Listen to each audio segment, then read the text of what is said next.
Hi friends, welcome back to our YouTube channel. మీరు చూస్తున్నారు master TV. నేను మీ విజయ్ కుమార్. ఈరోజు అన్ని దినపత్రికల్లో వచ్చినటువంటి ముఖ్యమైన విద్య మరియు ఉద్యోగ సమాచారం ఏముందో తెలుసుకునేటటువంటి ప్రయత్నం చేద్దాం. ఈ యొక్క వీడియోని ప్రతి ఒక్కరు ఎండ్ వరకు చూడండి, తప్పకుండా లైక్ చేయండి. ఈ వీడియోని మీ ఫ్రెండ్స్ అందరికీ కూడా వాట్సాప్ గ్రూపులలో షేర్ చేసేటటువంటి ప్రయత్నం అయితే చేయండి.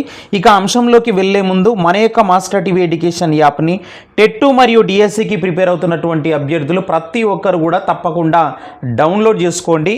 మరి ఎస్ఏ బయోసైన్స్ వాళ్ళ కోసం ప్రతిరోజు 90 రోజుల ప్రణాళికలో భాగంగా ఆన్లైన్ పరీక్షలు అనేవి నిర్వహిస్తున్నాము. అదేవిధంగా ఎస్ఏ సోషల్ వాళ్ళకి ఈ యొక్క 2 కోర్సులు మనకు 249 రూపీస్కి ఇస్తున్నామండి. సో ఎస్ఏ సోషల్ వాళ్ళకి కూడా ప్రతిరోజు ఏ రోజు నుంచి అయితే మనం స్టార్ట్ చేసామో ఎప్పుడు కూడా ఎగ్జామ్స్ ఆపకుండా ప్రతిరోజు ఆన్లైన్ పరీక్షలు అనేవి నిర్వహిస్తున్నాము. మనకు త్వరలోనే డిఎస్సి కూడా రాబోతుంది. కాబట్టి మిత్రమా, నువ్వు ఎంత ప్రయత్నం గట్టిగా చేస్తే నీకు సక్సెస్ అనేది అంత వేగంగా వస్తుంది అనేటటువంటి అంశాన్ని గుర్తుపెట్టుకో.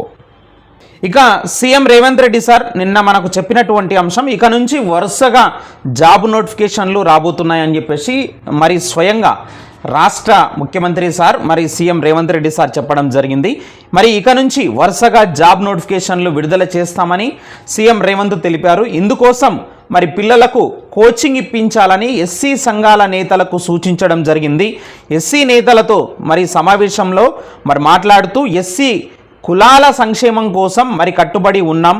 10 ఏళ్లుగా మీ సమస్యలు పరిష్కారం కాలేదు. ఎవరికి అన్యాయం జరగకుండా ఎస్సీ వర్గీకరణ చేస్తున్నాము అనేటటువంటి అంశం కూడా ఇక్కడ పేర్కొనడం జరిగింది.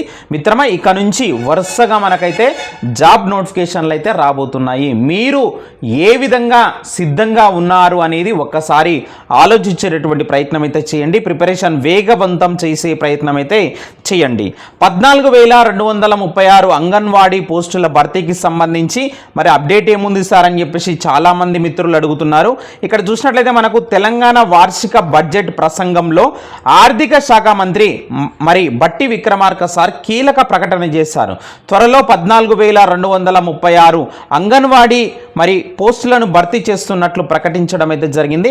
యాక్చువల్గా మనకి ఇది మార్చి 8వ తారీఖున అంటే మహిళా దినోత్సవం రోజున ఈ యొక్క నోటిఫికేషన్ ఇస్తామని ఫస్ట్ మంత్రి సీతక్క ప్రకటించడం జరిగింది. బట్ కొన్ని అనివార్య కారణాల వల్ల ఈ నోటిఫికేషన్ ఆ రోజు విడుదల చేయలేరు. కానీ ఖచ్చితంగా త్వరలోనే ఈ యొక్క పోస్టులకు సంబంధించి అయితే ఖచ్చితంగా నోటిఫికేషన్ అయితే రాబోతుంది అనేటటువంటి అంశాన్ని గమనించండి. ఇక కరెంట్ అఫైర్స్లో భాగంగా చూసుకుంటే కనుక యావత్ ప్రపంచం మొత్తం కూడా ఇప్పుడు మాట్లాడుకుంటున్నటువంటి అంశం ఏదైనా ఉంది అంటే కనుక సునీత విలియమ్స్ గురించి మాట్లాడుతున్నారు. ఇక్కడ మీరు గమనించాలి, కరెంట్ అఫైర్స్లో ఇది ఖచ్చితంగా మనకు పోటీ పరీక్షల్లో దీని గురించి అడిగేటటువంటి అంశం ఇది. సో కాబట్టి చాలా జాగ్రత్తగా దీనికి సంబంధించినటువంటి సమగ్రమైనటువంటి అంశాన్ని మీరు ఆన్లైన్లో సెర్చ్ చేసైనా చదువుకోండి, లేకపోతే వివిధ దినపత్రికల్లో ఖచ్చితంగా చాలా వివరంగా రాస్తున్నారు.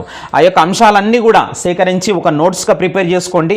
కాబట్టి ఇక్కడ మీరు చూడండి, సునీత విలియమ్స్ విల్మోర్లను భూమి మీదికి తీసుకొస్తున్నటువంటి స్పేస్ ఎక్స్ డ్రాగన్. సో దీని మీద ఖచ్చితంగా మనకు అనేకమైనటువంటి పోటీ పరీక్షల్లో అడిగేటటువంటి అవకాశం అయితే ఉన్నది. స్వాగతం సునీత, ఎట్టకేలకు ఐఎస్ఎస్ నుంచి భూమి మీదకి సునీత విలియమ్స్ రావడం జరిగింది. ఇక్కడ ఒక అంశం గమనిస్తే గనక 8 రోజుల కోసం స్పేస్లోకి వెళ్ళినటువంటి సునీత విలియమ్స్ దాదాపుగా 9 నెలల పాటు అక్కడే ఉండవలసి వచ్చింది కొన్ని సాంకేతిక కారణాలు తలెత్తడంతో. అయినా సరే ఎక్కడ కూడా ధైర్యం కోల్పోలేదు, ఎక్కడ కూడా సహనం కోల్పోలేదు.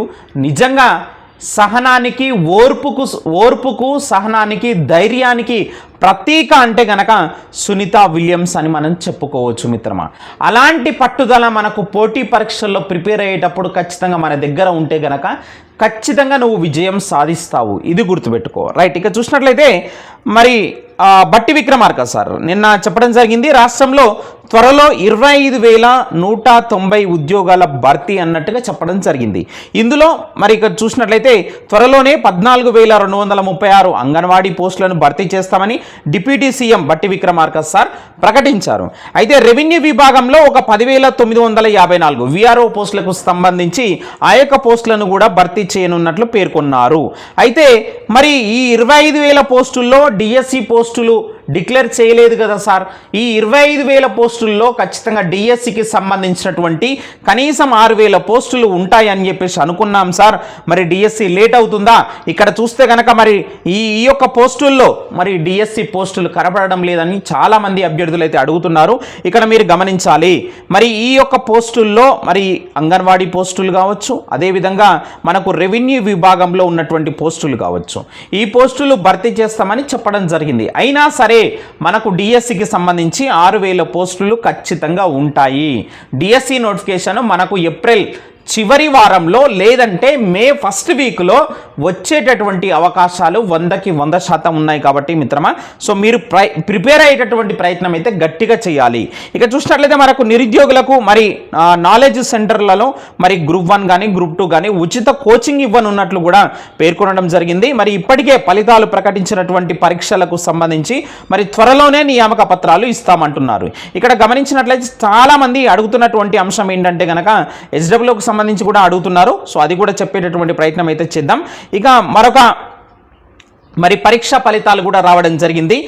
ఎక్స్టెన్షన్ ఆఫీసర్ ఫలితాలు విడుదల చేయడం జరిగింది. మహిళా శిశు సంక్షేమ శాఖలో గ్రేడ్ 1 ఎక్స్టెన్షన్ ఆఫీసర్ ఉద్యోగాలకు నిర్వహించినటువంటి పరీక్షల ఫలితాలను టీజీపీఎస్ అయితే విడుదల చేసిందనమాట. మెరిట్ జాబితాను మీరు అఫీషియల్ వెబ్సైట్లో మరి ఉంచడం జరిగింది. మీరు అక్కడ చెక్ చేసుకునేటటువంటి ప్రయత్నం కూడా చేయవచ్చు. సర్టిఫికెట్ల పరిశీలనకు 1:2 నిష్పత్తిలో మరి అభ్యర్థులను ఎంపిక చేయనున్నట్లు అధికారులు అయితే తెలిపారనమాట. 181 పోస్టులకు 16,729 మంది పరీక్ష రాసినటువంటి విషయం మీకు అందరికీ తెలిసిందే. సో పరీక్షా ఫలితాలు విడుదల కావడం జరిగింది. అయితే చాలామంది అభ్యర్థులు అడుగుతున్నటువంటి అంశం ఏంటంటే గనక సార్ హాస్టల్ వార్డెన్ పోస్టులకు సంబంధించి మరి 574 మంది ఎంపిక కావడం జరిగింది. మనం 2-3 రోజుల క్రితమే చూసాము. అయితే నియామక పత్రాలు ఎప్పుడు ఇస్తారు సార్, నెక్స్ట్ ప్రాసెస్ ఏంటి, ఏముంటుంది అని చెప్పేసి అడుగుతున్నారు. మీకు ఆ డిపార్ట్మెంట్కి సంబంధించినటువంటి కౌన్సిలింగ్ అనేది ఉంటుంది, వెరిఫికేషన్ అనేది ఉంటుందన్నమాట. సో ఆలోపు అంటే నియామక పత్రాలు మనకి ఎప్పుడు ఇస్తారంటే కనుక ఖచ్చితంగా మీకు ఏప్రిల్లో ఇవ్వడం జరుగుతుంది మిత్రమా. ఏప్రిల్లో ఇవ్వడం జరుగుతుంది. సో ఏప్రిల్లో ఈ యొక్క నియామక పత్రాలు ఇచ్చేలోపు మీకు ఏం చేస్తారంటే కనుక సో డిపార్ట్మెంట్కి సంబంధించినటువంటి కౌన్సిలింగ్ ఉంటుంది. అదేవిధంగా అక్కడ మీకు సర్టిఫికేట్ వెరిఫికేషన్ కూడా చేయడం జరుగుతుంది. సో ఈ ప్రక్రియ మొత్తం కంప్లీట్ అయిపోగానే మీకు సీఎం రేవంత్ రెడ్డి సార్ చేతుల మీదుగానే సో ఈ యొక్క నియామక పత్రాలు ఏప్రిల్ నెలలోనే ఇచ్చేటటువంటి అవకాశం అయితే ఉన్నది. సో మీకు ఎక్కువ సమయం అయితే తీసుకోరు అనేటటువంటి అంశం గమనించాలి. కొంతమంది అంటున్నారు, కామెంట్ చేస్తున్నారు, ఇప్పుడు లేదు సార్ జూన్లో ఇస్తారు అని చెప్పేసి. అదేం లేదు, ఖచ్చితంగా మనకు కేవలం 574 మంది మాత్రమే కాబట్టి ఖచ్చితంగా మనకు ఏప్రిల్ నెలలో మరి ఏప్రిల్ చివరి నాటికి ఖచ్చితంగా అప్పటిలోపు ఎప్పుడైనా సరే ఖచ్చితంగా ఈ యొక్క నియామక పత్రాలు ఇచ్చేటటువంటి అవకాశం అయితే ఉన్నది. అయితే మరికొంతమంది ఏమడుగుతున్నారంటే ఎస్డబ్ల్యూకి సంబంధించి మరొక నోటిఫికేషన్ ఏమన్నా ఎక్స్పెక్ట్ చేయవచ్చా, డౌన్ మెరిట్ లిస్ట్ ఏమన్నా మరి విడుదల చేస్తారా అని చెప్పేసి అడుగుతున్నారు. అయితే చాలామంది మిత్రులు మరి ఎస్డబ్ల్యూ జాబ్ వచ్చినటువంటి వాళ్ళకి ఆల్రెడీ డిఎస్సిలో జాబ్ వచ్చింది. సో ఇలాంటి వాళ్ళు జాయిన్ కాకపోతే గనక మేబీ చెప్పలేమండి, కొంత అవకాశం అయితే ఉన్నది. డౌన్ మెరిట్ లిస్ట్ అనేది అంటే సెకండ్ లిస్ట్ ఇవ్వడానికి కొంత అవకాశం అయితే ఉన్నది. ఎందుకంటే ప్రొవిజనల్ లిస్ట్ పెట్టారు కాబట్టి ఇది నాట్ ఫైనల్ సెలక్షన్ లిస్ట్ కాదు అని చెప్పేసి ఇక్కడ మీరు అయితే గమనించాలి. అందులో ఎవరైనా నాట్ విల్లింగ్ ఉన్నటువంటి వాళ్ళు అంటే జాయిన్ కానటువంటి వాళ్ళు ఎవరైతే ఉంటారో వాళ్ళ యొక్క పోస్టులను మరి కింద ఉన్నటువంటి వాళ్ళతోనే మేబీ సెకండ్ లిస్ట్ ఇచ్చేటటువంటి అవకాశం అయితే ఉన్నది. సో 100కు 100% అని చెప్పలేము కాబట్టి ఛాన్స్ అయితే ఉన్నదని ఇక్కడ మీరు గమనించాలి. ఇక కొత్త నోటిఫికేషన్ ఏమన్నా రావచ్చా ఎస్డబ్ల్యూకి సంబంధించి అంటే మేబీ అవకాశాలు అయితే ఉన్నాయి. ఎందుకంటే మనకు ఈ ఇంటిగ్రేటెడ్ స్కూల్స్ అనేవి తీసుకురాబోతున్నారు కాబట్టి సో వీటికి సంబంధించి మరికొంత ఆఫీసర్లు అవసరం అవుతారు కాబట్టి మరి ఆ యొక్క పోస్టులను అడ్రస్ చేస్తే కనుక మరి ఖచ్చితంగా రాబోయేటటువంటి రోజుల్లో ఎస్డబ్ల్యూకి సంబంధించి కొత్త నోటిఫికేషన్ కూడా వచ్చేటటువంటి అవకాశం అయితే ఉన్నది. సో ఇది ఫ్రెండ్స్ ఈరోజు ఉన్నటువంటి విద్యా ఉద్యోగ సమాచారం. మరొక వీడియోలో మళ్ళీ కలుద్దాం. Thank you very much.